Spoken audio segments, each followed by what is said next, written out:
Chers amis, bonjour et bienvenue à notre célébration. C'est déjà le deuxième dimanche du Carême. En ce magnifique dimanche matin, nous sommes ici à l'église Saint-Martin. Bienvenue à tous nos paroissiens qui se joignent à nous à travers l'Internet, notre page Facebook. Bienvenue aussi à quelques bénévoles qui sont en train de prier, célébrer avec nous ici ce matin. Donc, nous arrivons ici à cette célébration avec toutes nos préoccupations, avec tout ce que nous vivons présentement, avec nos peines, nos joies, nos inquiétudes, nos questions. Déposons-les devant la croix du Christ, car nous sommes invités aujourd'hui, ce matin, à prendre de la hauteur. Le Seigneur nous rassemble et nous invite à venir avec lui sur la montagne sainte, sur la montagne de la transfiguration, que la lumière de sa présence nous accompagne tout au long de cette célébration, tout au long de cette journée du Seigneur. Je vous rappelle qu'on peut toujours ajouter nos intentions de prière. C'est une prière communautaire, collective. Donc, pour ceux qui nous suivent par Facebook, vous pouvez ajouter vos intentions de prière, nous confier aussi les personnes qui vous sont chères ou certaines situations. Et je vous rappelle déjà qu'après la célébration, entre 11h et 11h30 dans l'église Saint-Martin, il y aura la possibilité de recevoir la communion. Pour ceux qui voudraient se déplacer après, entre 11h et 11h30, il y aura la communion dans l'église Saint-Martin.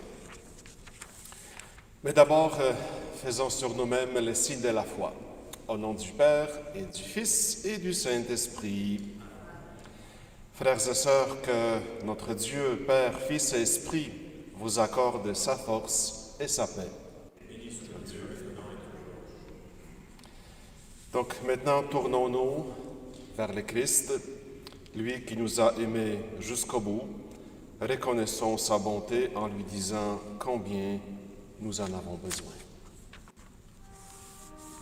Seigneur Jésus, Fils bien-aimé du Père, relève-nous et prends pitié de nous. Kyrie eleison, Seigneur, prends pitié de nous. Ô Christ, toi qui intercèdes pour nous, relève-nous et prends pitié de nous. Christ eleison,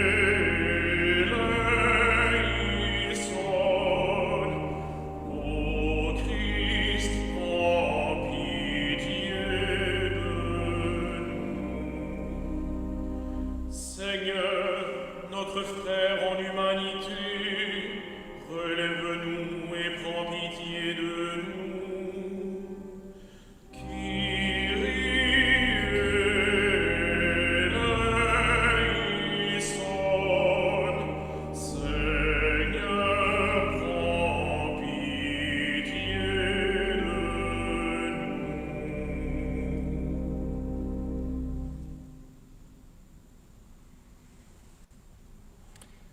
Que Dieu notre Père nous pardonne nos fautes, qu'il restaure en nous l'image de son Fils bien-aimé et qu'il nous accueille en sa vie éternelle. Amen. Le Seigneur nous donne rendez-vous, nous appelle à la conversion. Tournons-nous vers lui en toute confiance, afin qu'à travers son Fils, il nous révèle tout son amour.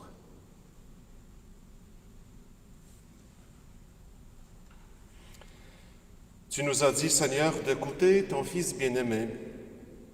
Fais-nous trouver dans ta parole les vivres dont notre foi a besoin, et nous aurons le regard assez pur pour discerner ta gloire. Par Jésus-Christ, ton Fils, notre Seigneur et notre Dieu, qui vit et règne avec toi et le Saint-Esprit, maintenant et pour les siècles des siècles. Amen.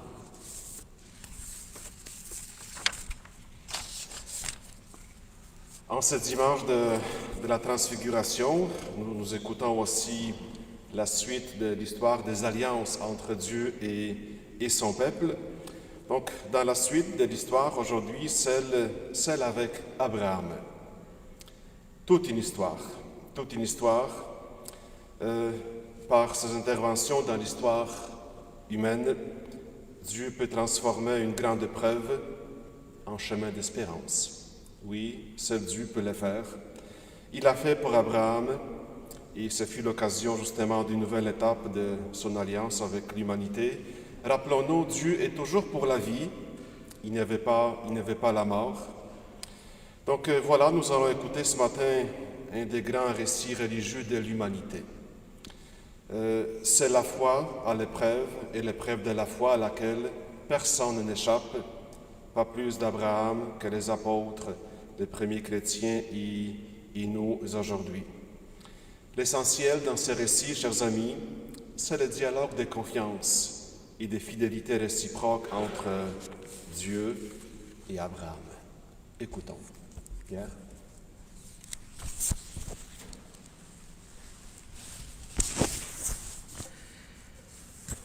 Lecture du livre de la Genèse.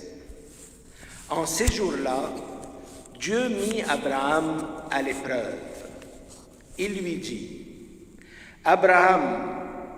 Celui-ci répondit, « Me voici. » Dieu dit, « Prends ton fils, ton unique, celui que tu aimes, Isaac.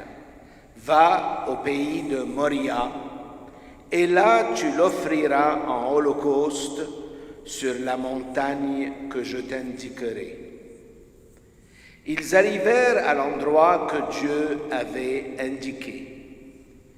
Abraham y bâtit l'autel et disposa le bois. Puis il lia son fils Isaac et le mit sur l'autel par-dessus le bois. Abraham étendit la main et saisit le couteau pour immoler son fils. Mais l'ange du Seigneur l'appela du haut du ciel et dit, « Abraham, Abraham !» Il répondit, « Me voici. » L'ange lui dit, « Ne porte pas la main sur le garçon, ne lui fais aucun mal. Je sais maintenant que tu crains Dieu. Tu ne m'as pas refusé ton fils, ton unique. » Abraham leva les yeux et vit un bélier retenu par les cornes dans un buisson. Il alla prendre le bélier et l'offrit en holocauste à la place de son fils. Du ciel, l'ange du Seigneur appela une seconde fois Abraham. Il déclara, « Je le jure par moi-même, oracle du Seigneur, parce que tu as fait cela, parce que tu ne m'as pas refusé ton fils, ton unique, je te comblerai de bénédictions. Je rendrai ta descendance aussi nombreuse que les étoiles du ciel et que le sable au bord de la mer. Et ta descendance occupera les places fortes de ses ennemis. Puisque tu as écouté ma voix, toutes les nations de la terre s'adresseront l'une à l'autre la bénédiction par le nom de ta descendance. » Parole du Seigneur. Nous rendons grâce à Dieu.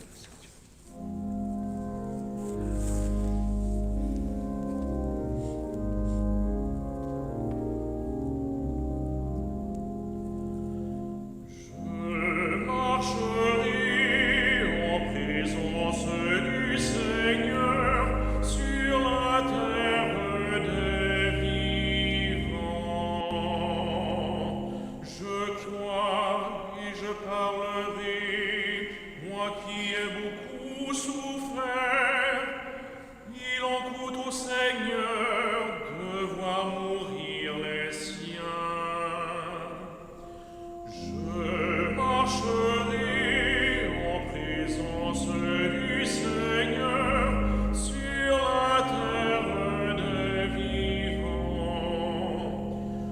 Ne suis-je pas, Seigneur, ton serviteur, moi dont tu briseras les chaînes? Je t'offrirai le sacrifice d'action de grâce, j'invoquerai le nom du Seigneur. Je marcherai en présence du Seigneur sur la terre des vivants. Je tiendrai mes promesses au Seigneur, oui, devant tout son peuple, à l'entrée de la maison du Seigneur, au milieu de Jérusalem. Je marcherai en présence du Seigneur sur la terre des vivants. Lecture de la lettre de Saint Paul apôtre aux Romains. Frères, si Dieu est pour nous, qui sera contre nous? Il n'a pas épargné son propre Fils, mais il l'a livré pour nous tous. Comment pourrait Dieu est celui qui rend juste? Alors, qui pourra condamner? Le Christ Jésus est mort, bien plus, il est ressuscité. Il est à la droite de Dieu, il intercède pour nous. Parole du Seigneur. Grâce à Dieu.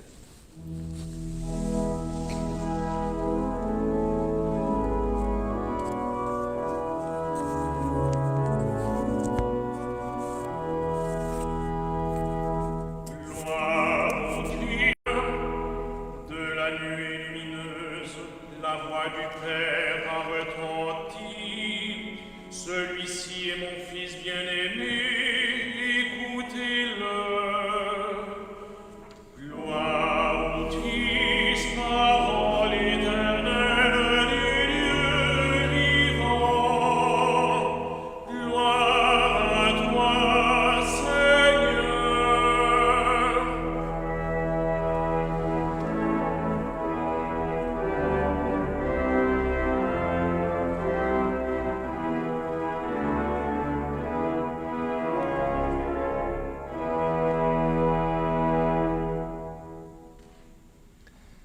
Le Seigneur soit avec vous. Évangile de Jésus-Christ selon saint Marc.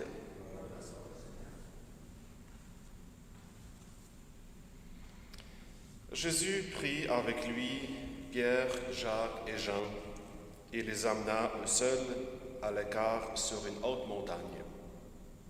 Et il fut transfiguré devant eux. Ses vêtements devinrent resplendissants, d'une blancheur telle que personne sur terre ne peut obtenir une blancheur pareille. Élie leur apparut avec Moïse, et tous deux s'entretenaient avec Jésus. Pierre alors prend la parole et dit à Jésus, « Rabbi, il est bon que nous soyons ici. Dressons donc 3 tentes, une pour toi, une pour Moïse et une pour Élie. » De fait, Pierre ne savait que dire, tant leur frayeur était grande. Survint une nuée qui le couvrit de son ombre, et de la nuée une voix se fit entendre. « Celui-ci est mon Fils bien-aimé, écoutez-le. » Soudain, regardant tout autour, ils ne virent plus que Jésus seul avec eux. Ils descendirent de la montagne, et Jésus leur ordonna de ne raconter à personne ce qu'ils avaient vu, avant que le Fils de l'homme soit ressuscité d'entre les morts. Ils restèrent fermement attachés à cette parole, tout en se demandant entre eux ce que voulait dire « ressuscité d'entre les morts ». Acclamons la parole de Dieu. Seigneur Jésus.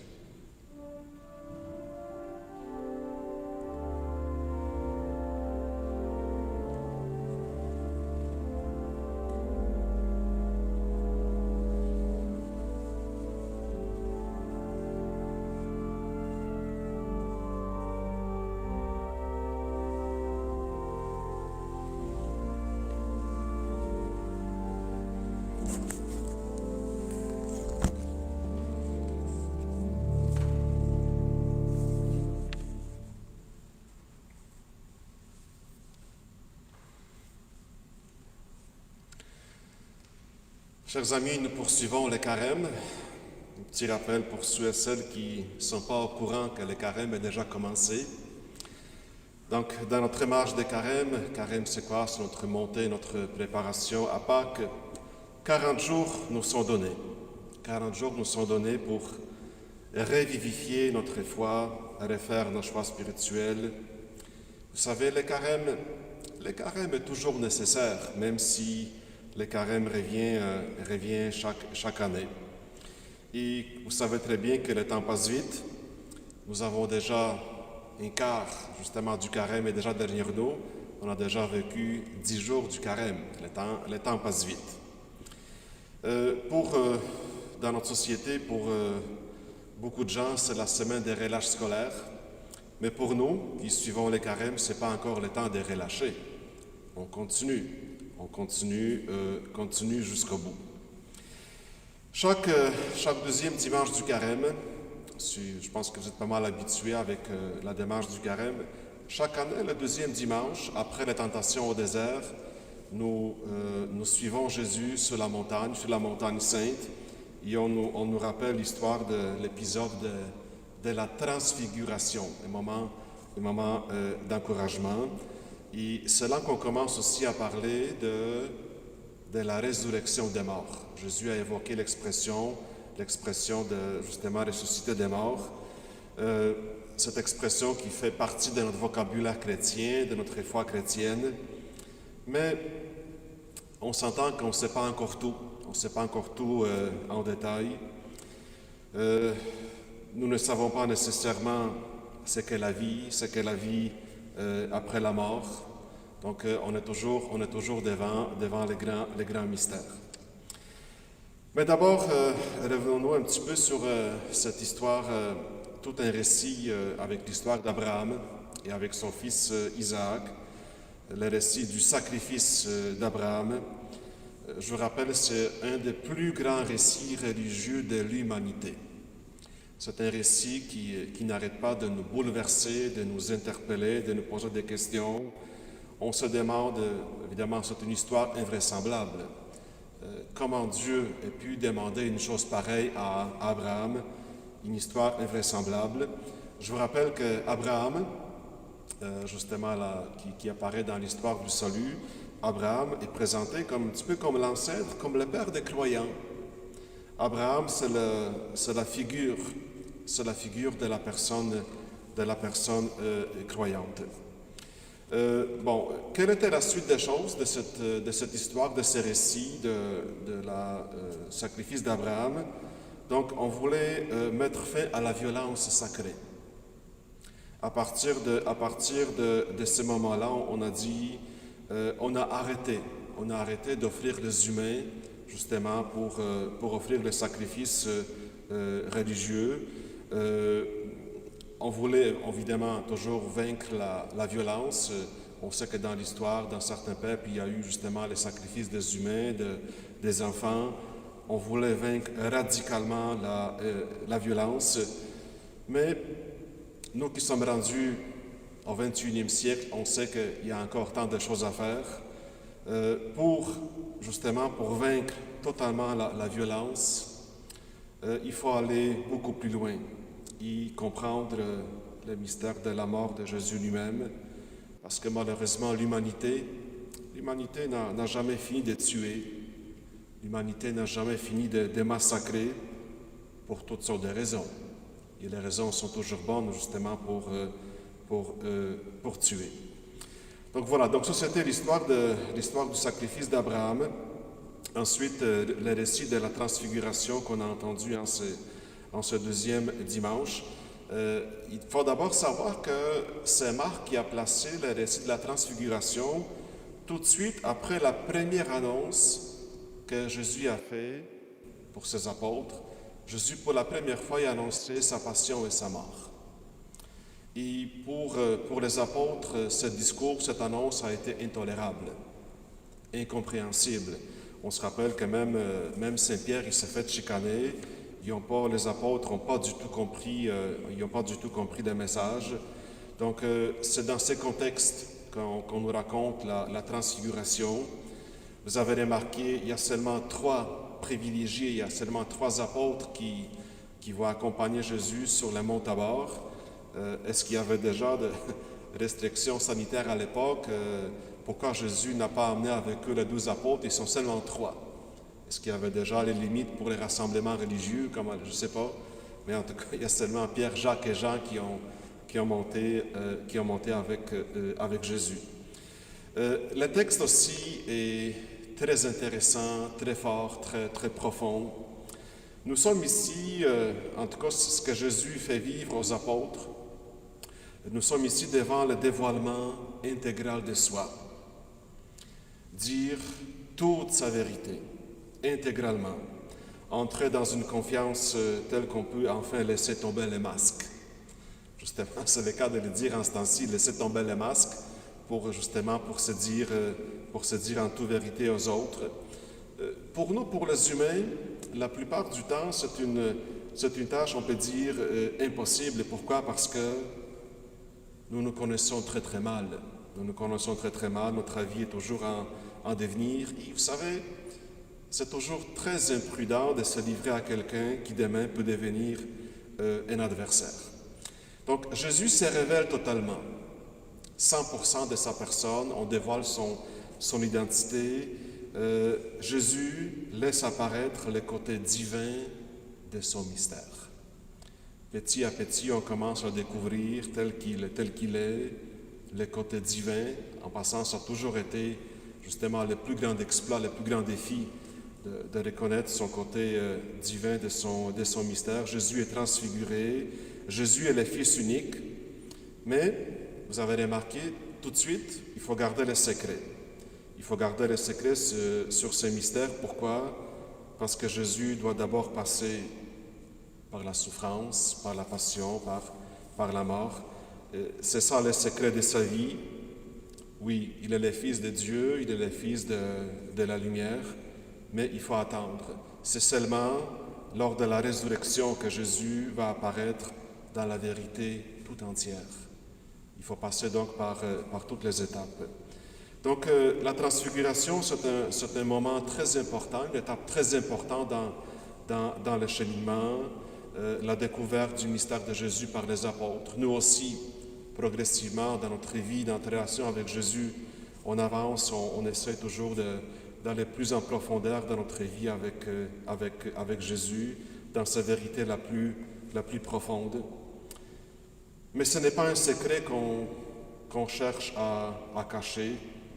C'est un secret qui se dévoile sous la forme de la faiblesse de la croix. Aujourd'hui, revêtu de lumière, Jésus, tu révèles ta gloire aux témoins choisis par le Père.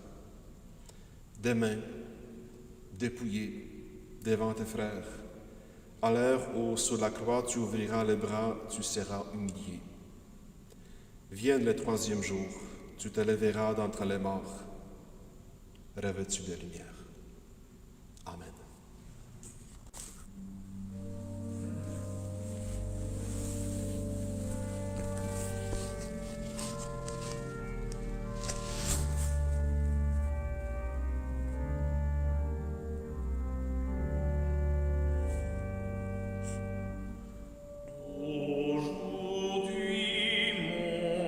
Sur la montagne, ô Jésus.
Ce matin, nous assistons à une célébration, une messe virtuelle, mais notre foi ne fait pas de virtuel.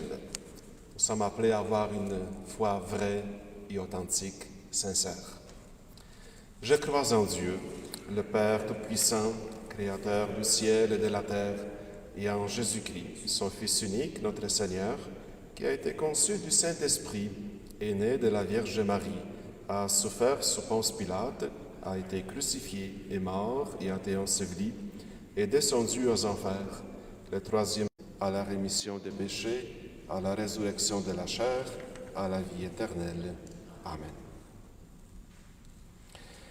Notre Dieu est venu nous rejoindre dans notre histoire, dans nos joies, dans nos peines. Avec confiance, tournons-nous vers lui et prions-le. Fais-nous marcher en ta présence, Seigneur. Pour les personnes qui cherchent Dieu d'un cœur sincère, prions le Seigneur. Fais-nous marcher en ta présence, Seigneur. Pour les parents et les grands-parents qui veulent témoigner de leur foi dans leur famille, prions le Seigneur. Fais-nous marcher en ta présence, Seigneur. Pour les gens qui vivent une situation de précarité à cause de la maladie ou d'une perte d'emploi, prions le Seigneur. Fais-nous marcher en ta présence, Seigneur. Pour les catéchumènes et pour les catéchistes qui les préparent au baptême, prions le Seigneur. Fais-nous marcher en ta présence, Seigneur. Pour notre communauté, unie dans l'amour du Père, du Fils et de l'Esprit, prions le Seigneur. Fais-nous marcher en ta présence, Seigneur. Et en ces temps difficiles, nous portons aussi dans nos prières tous ceux et celles qui doivent subir les conséquences de l'épidémie. Demandons au Seigneur qui vienne au secours justement de ceux qui doivent faire face à l'épidémie. Prions aussi en s'inspirant des textes d'aujourd'hui que le Seigneur inspire aux croyants qui reconnaissent Abraham comme notre Père commun, juifs, chrétiens, musulmans, de travailler ensemble à l'avènement d'une paix durable entre les peuples. Prions aussi pour les responsables des nations, afin que leur action soit toujours marquée par le bien commun et la générosité. Et en silence, on peut aussi adresser à Dieu nos intentions personnelles.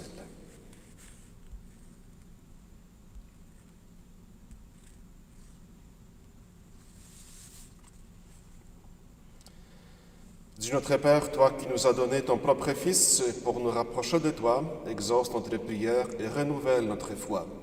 Nous te le demandons par Jésus le Christ, notre Seigneur. Amen.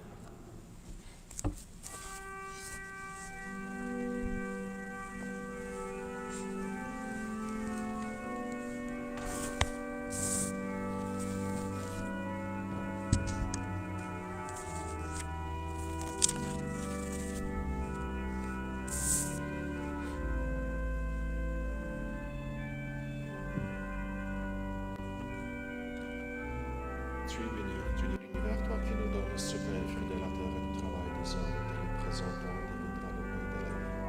Béni soit Dieu maintenant et toujours.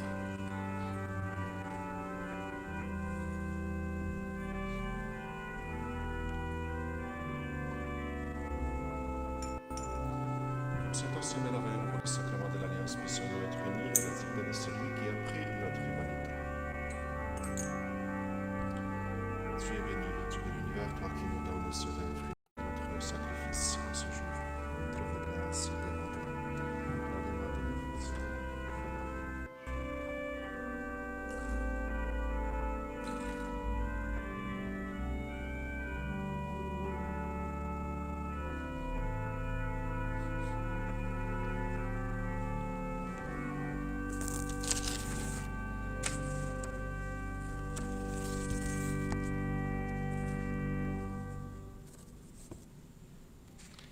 Prions ensemble au moment d'offrir le sacrifice de toute l'Église. Ce matin, c'est la messe communautaire collective, donc Nous avons plusieurs intentions ce matin. D'abord, nous prions pour Madame Lily Coury, maman de Mona, de l'offrande des funérailles. Nous prions aussi pour Madame Huguette Martel de Guire. La messe a été offerte par la famille de Guire. Comme curé, j'ai prié pour tous les paroissiens de Saint-Martin et de Saint-Pédis. Et nous prions aussi pour Madame Lise Saint-Jean, décédée récemment. La messe a été offerte par sa sœur Gertrude Saint-Jean. On nous demande aussi de prier pour nos paroissiens, nos frères et sœurs malades. Nous prions pour M. Romain Massiéco. Nous prions pour Mme Lise Breton, l'épouse de M. Gérard Breton, décédé en juillet dernier. On nous demande aussi de prier pour M. Raymond Jarry, malade, qui est à l'hôpital. L'intention a été offerte par son épouse Deneige. Seigneur, que cette offrande nous purifie de nos péchés, qu'elle sanctifie le corps et l'esprit de tes fidèles et les prépare à célébrer les fêtes pascales par Jésus le Christ, notre Seigneur. Le Seigneur soit avec vous. Élevons notre cœur. Rendons grâce au Seigneur notre Dieu. Vraiment, il est juste et bon de te rendre gloire, de t'offrir notre action de grâce, toujours et en tout lieu, à toi, Père très saint, Dieu éternel et tout-puissant, par le Christ notre Seigneur. Après avoir prédit sa mort à ses disciples, il les mena sur la montagne sainte. En présence de Moïse et du prophète Élie, il leur a manifesté sa splendeur. Il nous révélait ainsi que sa passion les conduirait à la gloire de la résurrection. C'est pourquoi avec les anges dans le ciel, nous pouvons te bénir sur la terre et t'adorer en chantant.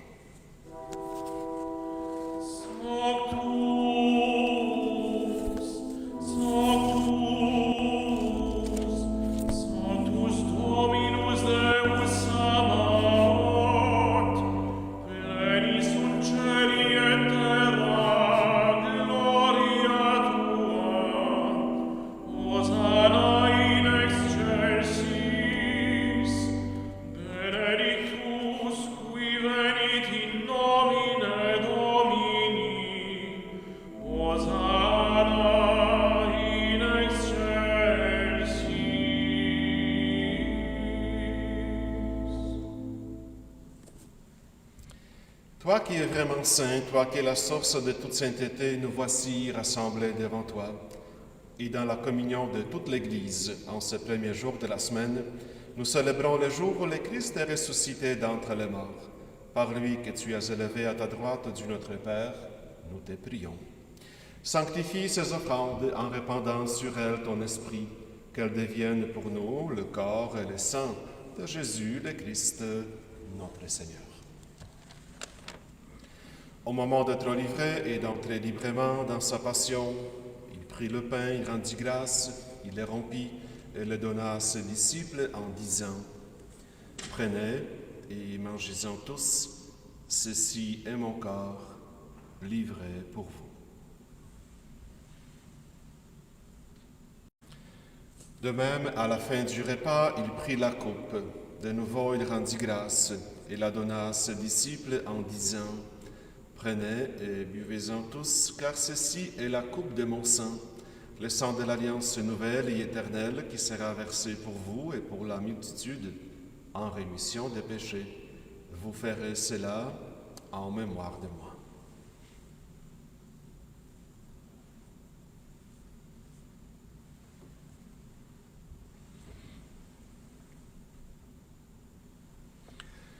Il est grand, le mystère de la foi. Nous proclamons ta mort, Seigneur Jésus. Nous célébrons ta résurrection. Nous attendons ta venue dans la gloire. Faisant ici mémoire de la mort et de la résurrection de ton Fils, nous t'offrons, Seigneur, le pain de la vie et la coupe du salut, et nous te rendons grâce, car tu nous as choisis pour servir en ta présence. Humblement, te demandons qu'en ayant part au corps et au sang du Christ, nous soyons rassemblés par l'Esprit Saint en un seul corps. Souviens-toi, Seigneur, de ton Église, répandue à travers le monde. Fais-la grandir dans ta charité avec le pape François, notre évêque Christian, son auxiliaire Alain, et tous ceux et celles qui ont la charge de ton peuple. Souviens-toi aussi de nos frères et de nos sœurs qui se sont endormis dans l'espérance de la résurrection et de toutes ces personnes qui ont quitté cette vie. Reçois-les dans ta lumière auprès de toi. Sur nous tous, enfin, nous implorons ta bonté. Permets qu'avec la Vierge Marie, la bienheureuse Mère de Dieu, avec Saint Joseph, son époux, avec les apôtres, avec Saint Pidis, Saint Martin et les saints et les saintes de tous les temps qui ont vécu dans ton amitié, nous ayons part à la vie éternelle et que nous chantions ta louange par Jésus-Christ, ton Fils bien-aimé. Par lui, avec lui et en lui, à toi, Dieu le Père Tout-Puissant, dans l'unité du Saint-Esprit, tout honneur et toute gloire pour les siècles des siècles. Amen. Unis maintenant dans le même esprit, dans la même foi, nous allons réciter ensemble notre prière des baptisés. Notre Père qui es aux cieux, que ton nom soit sanctifié, que ton règne vienne, que ta volonté soit faite sur la terre comme au ciel. Donne-nous aujourd'hui notre pain de ce jour. Pardonne-nous nos offenses, comme nous pardonnons aussi à ceux qui nous ont offensés. Et ne nous laisse pas entrer en tentation, mais délivre-nous du mal. Oui, Seigneur, délivre-nous de tout mal et donne la paix à notre temps. Par ta miséricorde, libère-nous du péché. Rassure-nous devant les épreuves en cette vie, où nous espérons le bonheur que tu promets et l'avènement de Jésus-Christ, notre Sauveur.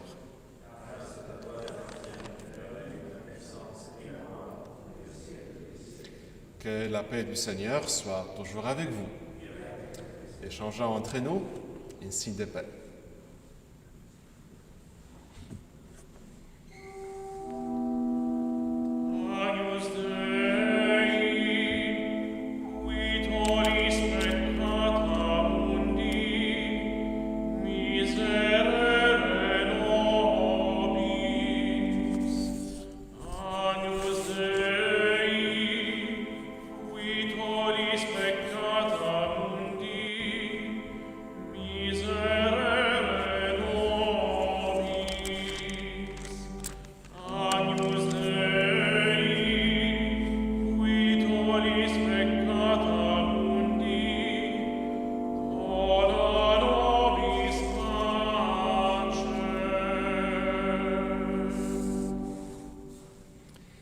Heureux les invités au repas du Seigneur. Voici l'agneau de Dieu pour la vie éternelle.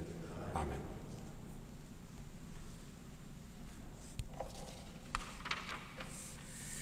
Seigneur Jésus, je crois en ta présence dans le Saint-Sacrement. Je t'aime plus que toute chose et je désire que tu viennes aujourd'hui encore en mon âme. Comme bien d'autres chrétiens dans le monde, je ne peux te recevoir sacramentellement aujourd'hui dans mon cœur. Éloigné de ma communauté, je suis pourtant avec chacun de mes frères et sœurs, disponible aujourd'hui à ta parole. Je sais que tu es là, véritablement présent, à l'écoute de la clameur du monde. Viens me visiter spirituellement. Viens me parler comme à chacun de tes amis. Tiens-moi dans la communion de tous les saints. Tiens-moi uni à toute l'Église du ciel et de la terre. Je veux m'unir à toi tout entier. Ne permets pas que je sois séparé de toi. Amen.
Dans quelques minutes, la messe va être terminée, donc je vous rappelle, en tout cas pour ceux et celles qui désirent se déplacer pour la communion, donc l'église Saint-Martin sera ouverte entre 11h et 11h30 pour recevoir nos paroissiens pour la communion. Donc les bénévoles sont là pour vous accueillir le bras ouvert, donc vous pourrez recevoir la communion, vous pouvez aussi allumer un lampion, vous pouvez aussi laisser votre offrande à la communauté.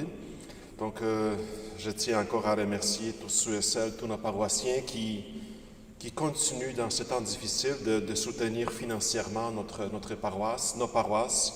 Vous savez comment c'est extrêmement difficile justement de passer à travers cela.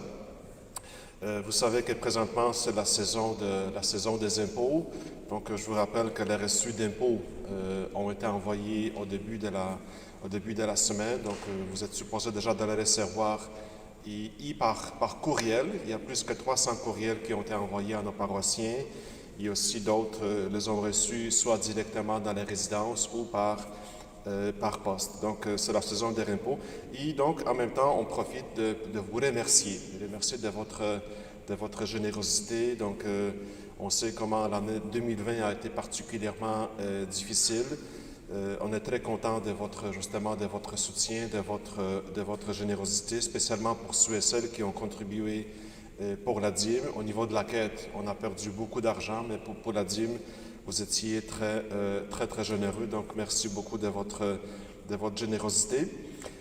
Pour ceux et celles qui connaissent aussi le monde paroissial, vous savez qu'habituellement, en ce temps-ci de l'année, justement, avant la fin du mois d'avril, on publiait toujours les états financiers de l'année dernière.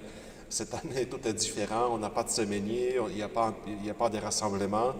Donc, nous allons publier les états. On n'a rien à cacher. On va publier les états financiers ultérieurement. On ne sait pas encore comment, peut-être par Internet ou à l'occasion peut-être de l'envoi des lettres de dîmes prochainement. Donc, on ne vous a pas oublié. Les états financiers seront publiés prochainement. Donc, petit rappel, de 11h à 11h30, vous pouvez vous déplacer pour recevoir la communion. Merci encore à tous nos bénévoles qui sont responsables de l'accueil. Merci à nos musiciens. Merci à Martin, Geoffroy qui a chanté aujourd'hui. Et je vous souhaite aussi un très bon dimanche. Mais d'abord, prions une dernière fois le Seigneur.